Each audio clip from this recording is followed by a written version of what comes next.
शन्नो मित्रः शं वरुणः शन्नो भवत्वर्यमा शन्न इन्द्रो बृहस्पतिः शन्नो विष्णुरुक्रमः ॐ शान्ति शान्ति शान्तिः।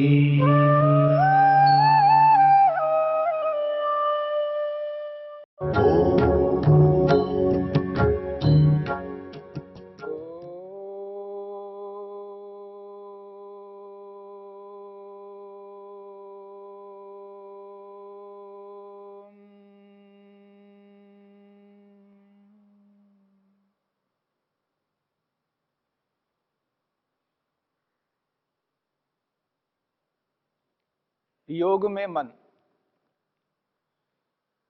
योग में मन की विशेष भूमिका है।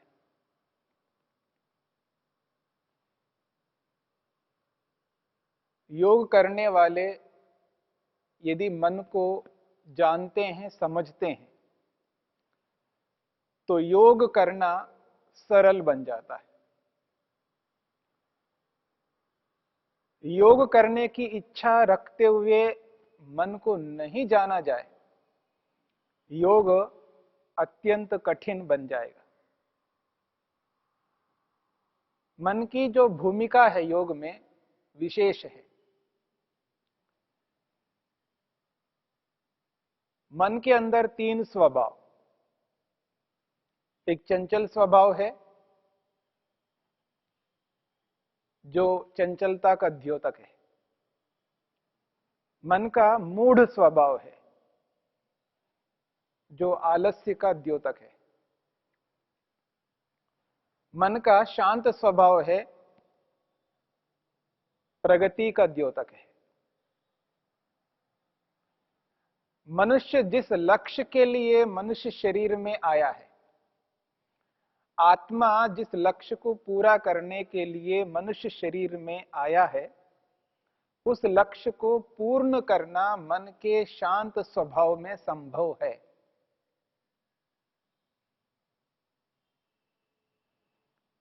मन जो है 5 प्रकार से अपने व्यवहार को करता है। 4 प्रकारों में मन निरंतर काम करता रहेगा, रुकता नहीं है, लगातार काम करता जाता है। और मन की एक 5वीं अवस्था है जिसमें मन शांत हो जाता है, कार्य उसका बंद हो जाता है, मन से काम करना समाप्त हो जाता है और वहां से आत्मा स्वतः स्वयं अपने लक्ष्य में लगा रहता है, जिस लक्ष्य के लिए आत्मा इस संसार में मनुष्य शरीर में आया है। और ये योग में संभव है। मन की 5 अवस्थाओं में जो चौथी अवस्था है, एकाग्र अवस्था, जिसकी चर्चा हम कर रहे हैं। एकाग्र अवस्था में जब व्यक्ति जीता है, तब जो वस्तु जैसी है उस वस्तु को वैसा ही एहसास कर लेता है। इदम इत्थम, यह ऐसा है। जड़ वस्तु को जब देखता है व्यक्ति तो उसको जड़ वस्तु ही अनुभव करता है और चेतन वस्तु को चेतन वस्तु ही एहसास करता है। ये एकाग्र अवस्था में संभव है। मन की विक्षिप्त अवस्था में, मूढ़ अवस्था में, क्षिप्त अवस्था में संभव नहीं है। हां, मन की क्षिप्त अवस्था में, मूढ़ अवस्था में, विक्षिप्त अवस्था में जड़ को जड़ मानता हुआ, चेतन को चेतन मानता हुआ भी व्यक्ति जड़ को जड़ नहीं मान पाता है, चेतन को चेतन नहीं मान पाता है। अर्थात थोड़ा इसको समझने का प्रयत्न करते। ये हमारा शरीर है। किसी से भी पूछा जाए ये शरीर जड़ है या चेतन है, सभी इस बात को स्वीकार करते हैं, एक स्वर से स्वीकार करते हैं कि जड़ शरीर है, शरीर चेतन नहीं है, इसको जलाया जाएगा, इसको समाप्त किया जाएगा। सभी इस बात को मानते हैं। ये जो मानना है, ये किस प्रकार का मानना है? जब व्यक्ति को ये पता है ये मेरा शरीर जड़ है, लेकिन इस शरीर को जड़ मानता हुआ भी जड़ स्वीकार नहीं कर पाता है। ऐसे कैसे? पता लग जाएगा जब शरीर में कुछ हो जाए। तो शरीर में कुछ हो जाए अथवा कहा गया अब ये व्यक्ति नहीं रहा, ये मेरी मां नहीं रही, पिता नहीं रहा, भाई नहीं रहा, बहन नहीं रही, पत्नी नहीं रही, पति नहीं रहा, तब देखना व्यक्ति की क्या स्थिति होती है। जो जीवित व्यक्ति है, जिस मां के शरीर को, पिता के शरीर को, पत्नी के शरीर को, पति के शरीर को जड़ स्वीकार कर रहे थे, और वही लोग जब ये परिस्थिति आ जाती है, ये नहीं रहे, तब वो जड़ को जड़ स्वीकार नहीं करते, इसलिए रोते हैं, इसलिए परेशान होते हैं, दुखी होते हैं, संतप्त होते हैं, भयभीत होते हैं। पर एकाग्र अवस्था में ऐसा नहीं हो सकता। इससे यह पता लगता है कि व्यक्ति की एकाग्र अवस्था नहीं है, व्यक्ति शांत नहीं है, व्यक्ति प्रसन्न नहीं है। ये कैसी बात है? जब ये व्यक्ति नहीं रहा, व्यक्ति चला गया, शांत कैसे रह सकता है? वो भी प्रसन्न रहना है, प्रसन्न कैसे रह सकते हैं?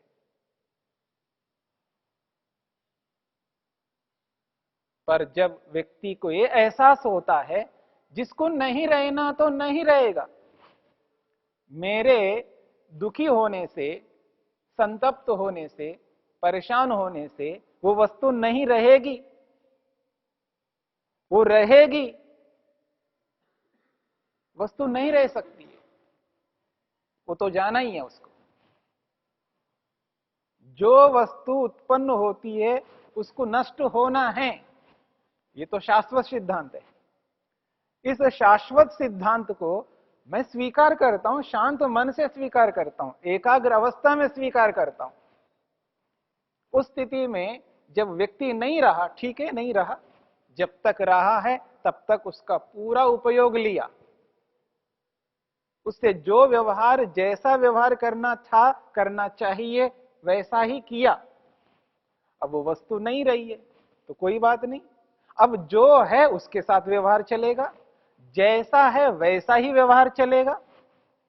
ये एकाग्र अवस्था में संभव है। जड़ को जड़ मानता हुआ, चेतन को चेतन मानता हुआ व्यक्ति उसके साथ, जड़ को जड़ के साथ जैसा व्यवहार करना, वैसा व्यवहार एकाग्र अवस्था में कर सकता है, अन्य अवस्थाओं में नहीं कर सकता। और एकाग्र अवस्था में व्यक्ति सम रहता है,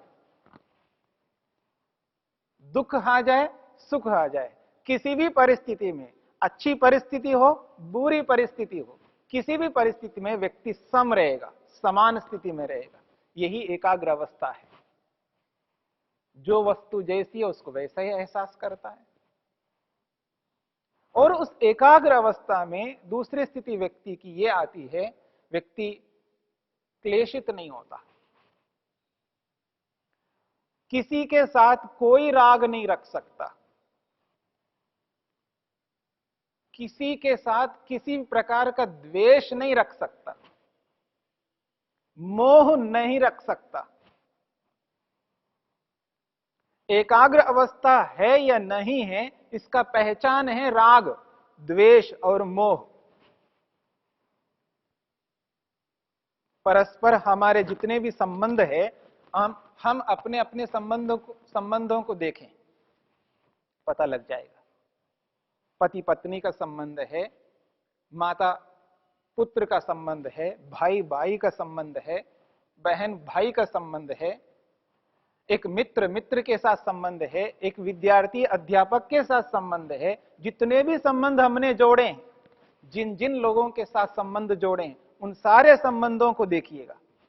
आपका जिस किसी के साथ जो संबंध है, उस संबंध को ध्यान में रख करके देखिएगा, पता लग जाएगा राग है या नहीं है, द्वेष है या नहीं है, मोह है या नहीं है।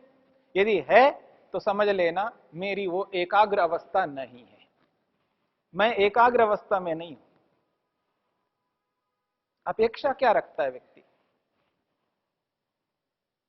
जब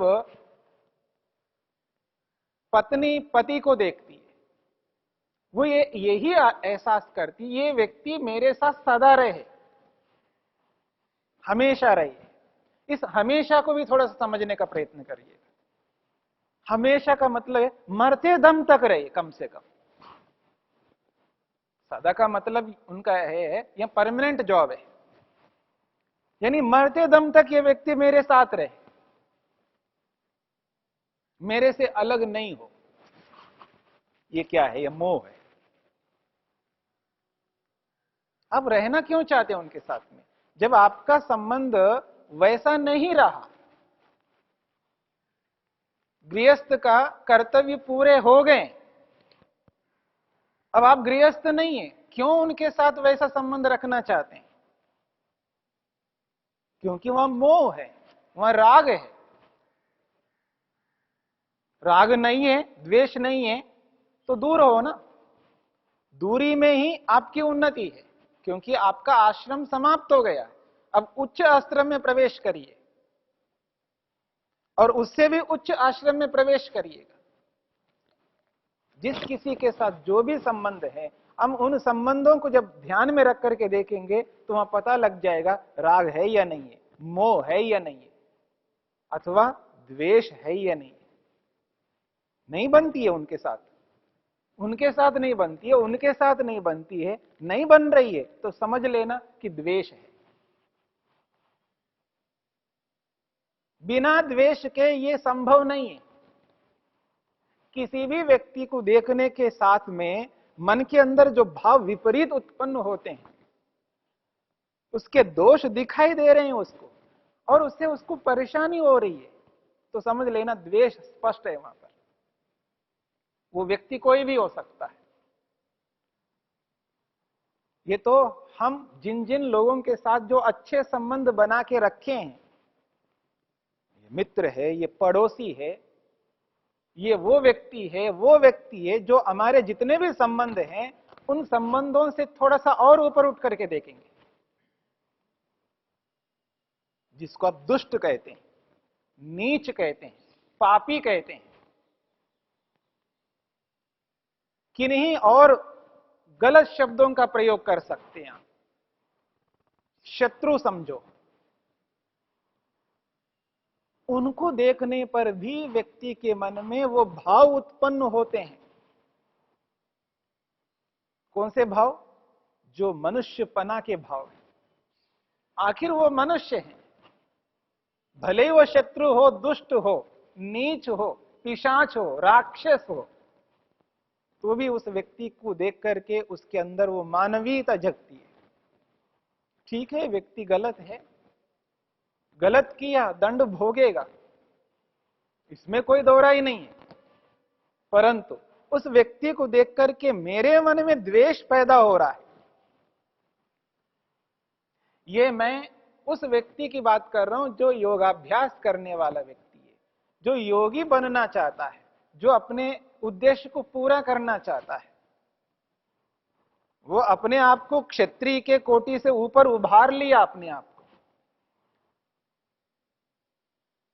तो प्रशासनिक सेवा में रत होकर के शत्रु को देख करके ये भाव पैदा करो, ये नहीं कहा जा रहा है यहां पर। बात उस व्यक्ति की चल रही है जो अपने आप को योगाभ्यासी मानता है, आध्यात्मिक मानता है, अपने जीवन को केवल उस लक्ष्य के लिए प्रयोग करने में लगा हुआ है, जो ऊपर उठा हुआ है, अपने आप को सांसारिक नहीं स्वीकार कर रहा है, अपने आप को आध्यात्मिक स्वीकार कर रहा है। उस व्यक्ति की बात है। अगर वह व्यक्ति एक शत्रु को, शत्रु का मतलब देश का भी शत्रु क्यों ना हो, उसको देख करके भी अपने मन के अंदर वो जो भाव उत्पन्न करता है, ये तो दुष्ट व्यक्ति है, उसको देखने से ही उसके अंदर एक उद्वेग पैदा हो रहा है, द्वेष उत्पन्न हो रहा है, ईर्ष्या उत्पन्न हो रही है, मरने मारने के लिए उसके अंदर भाव पैदा हो रहे हैं, तो वो योगाभ्यास नहीं कर सकता। उसके लिए तो सम होना पड़ेगा, उसके लिए सम होना होगा और उसकी भले के लिए सोचना होगा। इसका यह भी अभिप्राय नहीं है गलत व्यक्ति को हम प्रश्रय कर रहे हैं, उसको आगे बढ़ाना चाह रहे हैं, उसके दोषों को हटाना चाह रहे हैं, यानी नजरअंदाज करना चाह रहे हैं, उसको दंड नहीं देना चाह रहे हैं, ये इसका भाव नहीं। उसको तो दंड मिलना चाहिए, जो भी व्यक्ति गलत करता है उसको दंड मिलना चाहिए और उसको दंड दिया जाना चाहिए। पर दंड देते हुए मन के अंदर यह भाव उत्पन्न होना चाहिए, ये दंड इसलिए दिया जा रहा है ताकि आगे भविष्य में ऐसा दोष ना करे। दुनिया में याद रखिएगा, जो भी दंड होता है, जिसको हम दंड कहते हैं, उस दंड का उद्देश्य केवल एक ही होता है कि आगे वो व्यक्ति वैसा कार्य न करे। दंड गलती से सुधरने के लिए, गलती को हटाने के लिए होता है। गलती को हटाना है, उसके दोषों को हटाना है, उसे हम अपने जैसा बनाना चाहते हैं दंड देकर के, उसको बदलना चाहते हैं, उसको परिवर्तित करना चाहते हैं, उसको अच्छा बनाना चाहते हैं। इसलिए ये जो एकाग्र अवस्था है, इस एकाग्र अवस्था में यदि व्यक्ति रहता है तो राग और द्वेष मोह से हटना पड़ता है। जीवन में राग और द्वेष मोह है तो एकाग्र अवस्था नहीं है। और इस एकाग्र अवस्था में रह करके व्यक्ति राग द्वेष मोह से हट करके ऊपर उभर करके अपने आप को वैसा ही देखता है जैसे देखना चाहिए। आत्मा का बोध होता है, उसको स्वयं का ज्ञान होता है, और जब स्वयं का ज्ञान होता है तो सामने वालों का भी ज्ञान हो जाता है, अपने ही जैसे औरों को भी समझने लगता है। तब व्यक्ति औरों के साथ उचित व्यवहार करता है, अच्छा व्यवहार करता है, उत्तम व्यवहार करता है, न्यायपूर्ण व्यवहार करता है। और जैसे स्वयं के लिए सुख चाहता है, दुखों को दूर करना चाहता है, वैसे अन्यों के लिए भी सुख चाहेगा और अन्यों के दुखों को दूर करना चाहेगा, हटाना चाहेगा। और यही व्यवहार उस योगाभ्यासी का होना चाहिए। तब जाकर के व्यक्ति अपने मन को एहसास करेगा, मन की जो एकाग्र अवस्था है, जिस अवस्था में शांत होकर के व्यक्ति अपने मन को ईश्वर में लगा सकता है, प्रसन्न होकर के मन को ईश्वर में लगा सकता है, तब जाकर के व्यक्ति की उन्नति होती है, लक्ष्य की ओर आगे बढ़ता है, लक्ष्य को सामने देखने लगता है। हां, मेरा लक्ष्य सामने है। ये एकाग्र अवस्था है।